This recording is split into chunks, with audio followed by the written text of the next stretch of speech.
long and thin. Mm-hmm.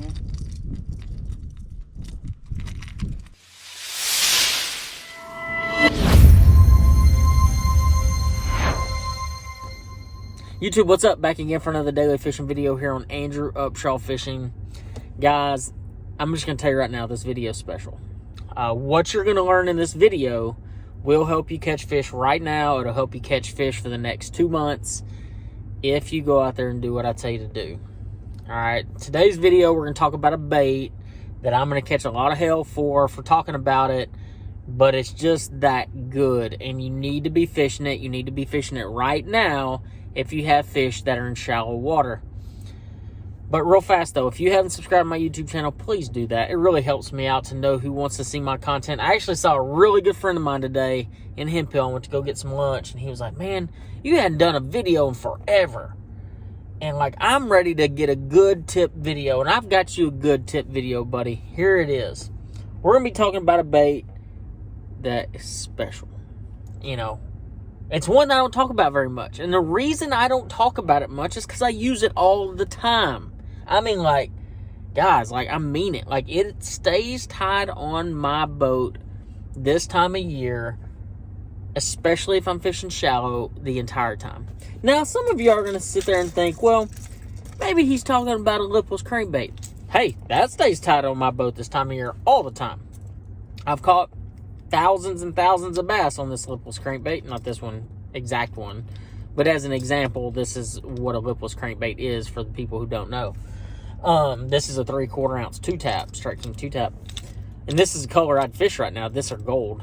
But I don't want to digress too much. But I'm going to tell you guys, that's a bait that stays on my deck this time of year. But there's another bait that's a sleeper bait that's really, really good. You're going to hear Todd Castledine talk about it from time to time. But that is the Hybrid Hunter Junior.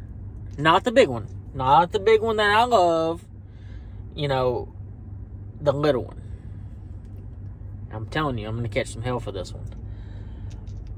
The Junior is that bait that no matter what, when those fish are in the grass, they're shallow, it doesn't even have to be the grass. That's what's so crazy about the Hybrid Hunter.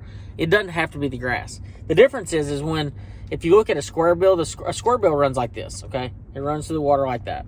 The Hybrid Hunter runs like this, so it runs more parallel. The reason this bait is so effective is the fact that it does run pillar. It doesn't run like this. It runs kind of like a swim bait. And we fish it kind of as such, or jerk bait. It's kind of like a swim bait, jerk bait, crankbait hybrid, basically. And I could tell you all about the Hybrid Hunter and how many bass it's caught, how many giant bass it's caught. But the junior size, this particular size is the smaller size. This one is the fish catcher. You can go out there and catch lots of numbers and big ones on this particular crankbait. Now, you watch Todd enough, you watch me enough, you're going to eventually see some clips of us catching big fish on the Hybrid Hunter, the big one, the one we always throw and always talk about. But the love doesn't get shared with the little one. The times that I fish the little one, there's actually some very, very specific times that I fish the little one. And quite honestly, over the last handful of years, I've mixed it in as one of my primary baits in the, you know, early spring, winter to early spring time span. And I kind of fish it more than a lipless crankbait anymore, to be honest. I mean, it's just that bait. I have that much confidence in it. I know the size fish it catches. I know how to catch them on it. But with the Junior, what you want to look for, there's like 2 types of conditions you really want to look for. Highly pressured fish. So if you've got a stretch of grass or a deeper grass edge that is, say, let's get a lot of pressure from lipless crankbaits.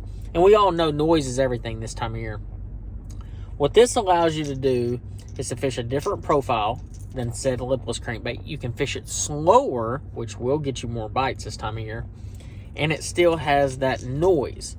Now, could you go out there and throw a square bill? Sure, you can go try. The problem with the square bill that I've learned over the years is when I reel that square bill down in the grass, the way it runs, when it deflects, it's going to catch the grass. Now, some of you are going to say, well, man, you can snap that square bill out of the grass. Sure.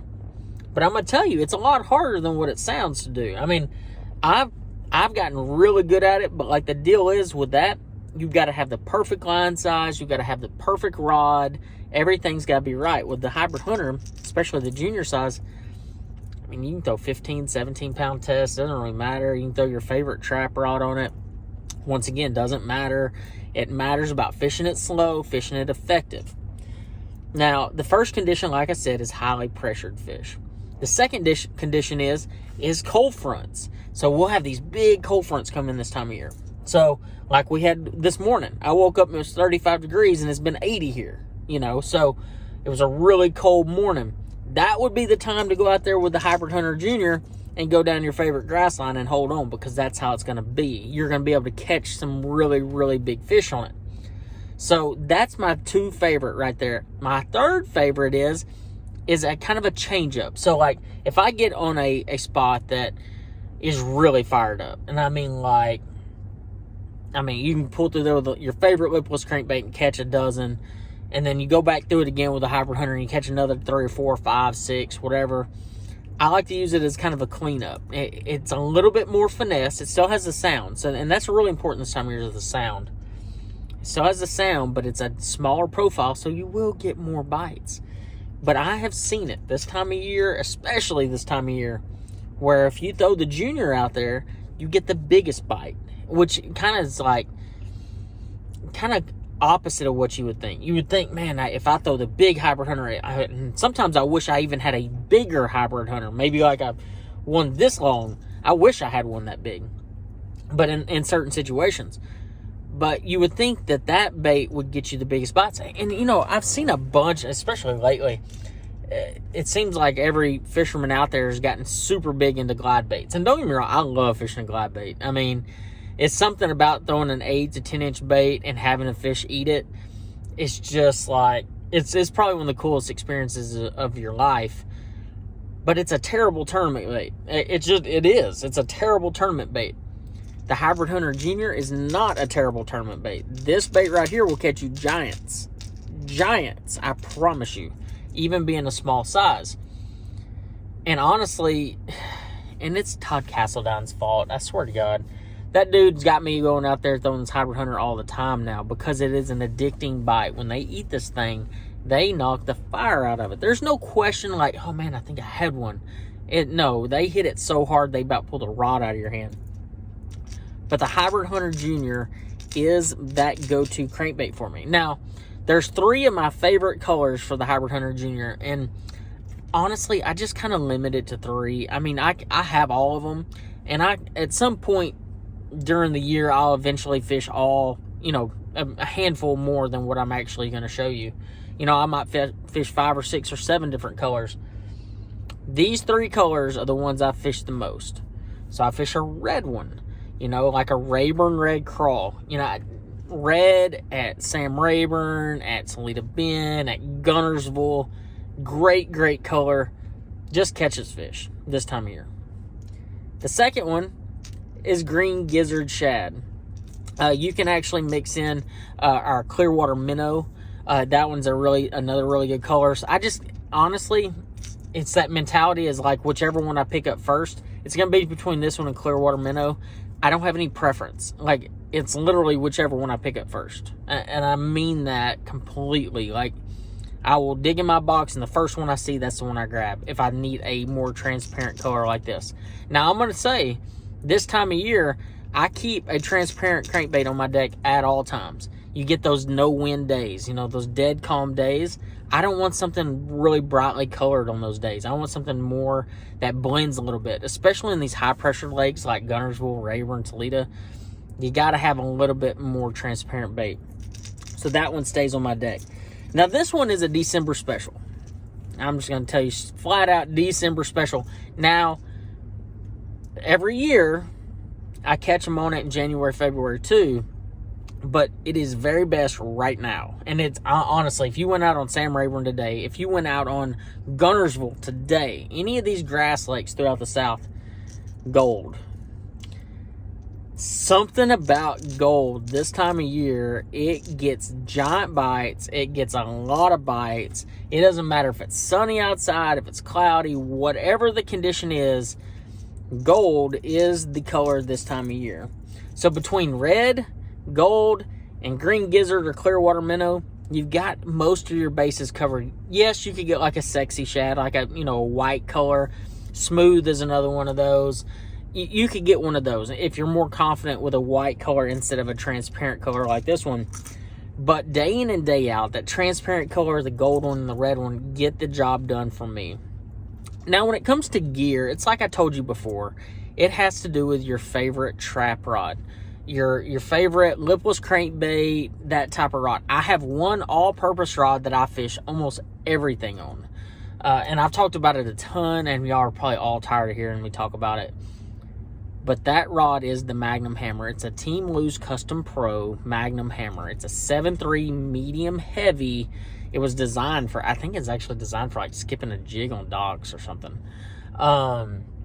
But it's become my most multi-purpose rod that there is. Like I throw buzzbait on it.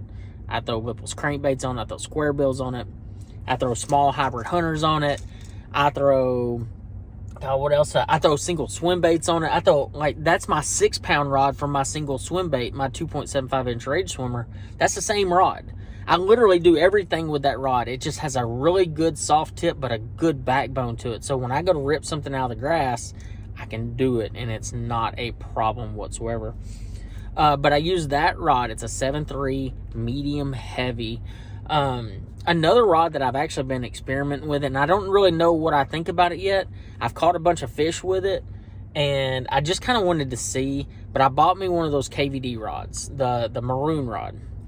This one's a 7-foot medium action. So one thing I noticed about the KVD rods, if it says medium, it reminds me of more of a medium heavy. And if it's a medium heavy, it feels more like a heavy to me.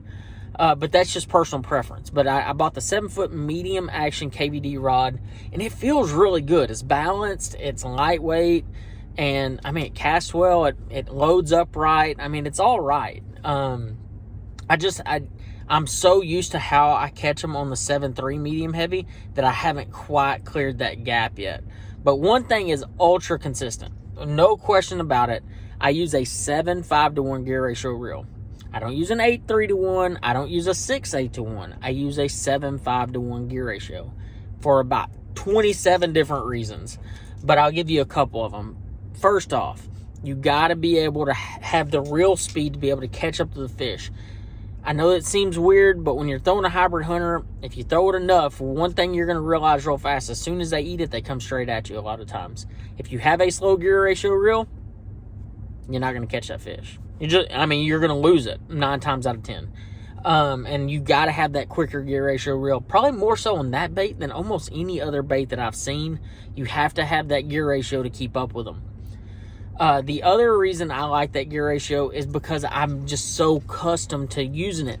If I use an 8-to-1, I tend to fish too fast. And we already fish way too fast. I know I do. I know you do. And we all have that tendency, is when we put that troll motor down, we're going.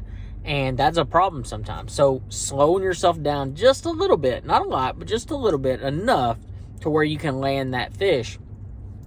Now, one little other nugget that I'm going to give you. Last nugget I'm going to give you.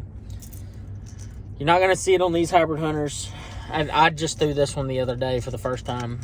But all my tournament hybrid hunters, that includes the big one and the little one, I changed the hooks. Now, and I'm not sponsored by a hook company. I'm not going to say like, oh, this is the cat's meow when it comes to hooks. When I'm fishing grass, I found 2 different hooks that I really like that work with the hybrid hunter really, really well. I either use a size 2 owner Zowire, and it seems to fit it right. Gosh, sharp as all get out. And I only use it on the back hook, okay? And it's all really depends on whichever hook I have at my disposal at the time. But I use that owner Zowire on the back hook only. Or I will use a Mustad size 1 or 1/0, depending on what your situation is. I like the size, I think it's the 1/0 the best. Yes, it's the 1/0 the best. Once again, only on the back hook. I don't put it on the front hook. And some of y'all are going to probably make fun of me. But I use a red hook on my front treble hook. It's just a thing that I've grown accustomed to. I think it makes a difference sometimes. I think they eat it right sometimes. I do that on all my lipless crankbaits. I do that on all my shallow crankbaits. Now, I do not believe that red hooks make a difference past about 10 foot of water. I just don't. Now, do I still put red hooks on my crankbaits? Absolutely, I do. Even my 6XDs, I change the front hook. The red hook that I use, once again, some people are probably not going to agree with me, but I use the size 2 Gamakatsu. That's just the hook that I really like. It works. Now, you have to change it more often. It's a bronze hook, or a gold hook. So once that paint starts scratching off of the hook, you actually have to change the hook out. You don't want to leave that hook on more than a day's worth of catches. And I'm saying catches like 10, 20 catches, then you want to change your hook. The sharper your hooks, the better off it's going to be. Guys, I hope y'all learned a little bit about the Hybrid Hunter Jr. and how to catch fish more effectively on this bait. If you have any questions, drop them in the comments below. I'll be able to answer just about anything and everything that you ask. And once again, thank y'all for watching, and I'll see y'all in the next video.